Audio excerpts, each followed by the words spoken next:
அனைவருக்கும் வணக்கம். காமராஜர் பயிற்சி மையம் திருச்சி. பொங்கல் திருநாள், அறுவடை திருநாள், உழவர் திருநாள், தமிழர் திருநாளை முன்னிட்டு நமது பயிற்சி மையத்தில் கயிறிழுக்கும் போட்டி மாணவ மாணவியரிடையே நடைபெற்றது. மாணவ மாணவிகள் அனைவரும் கலந்து கொண்டு தங்கள் திறமையை நிரூபித்த விதம் அவர்களின் விடாமுயற்சி மற்றும் மன உறுதியை பறைசாற்றும் விதமாக இருந்தது.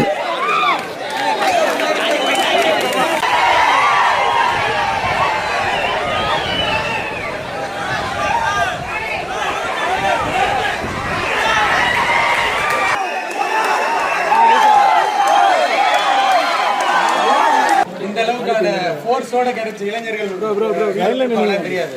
நம்ம கிட்ட வந்து சிறப்பான இளைஞர்கள் கலந்துக்கிட்டு இந்த பண்ணது பாக்குற எல்லாருக்குமே வந்து பெரிய ஆரவாரம் ஆயிடுச்சு. போட்டியில வெற்றி பெற்ற அணியினருக்கு முதல் பரிசு 1000 ரூபாய்.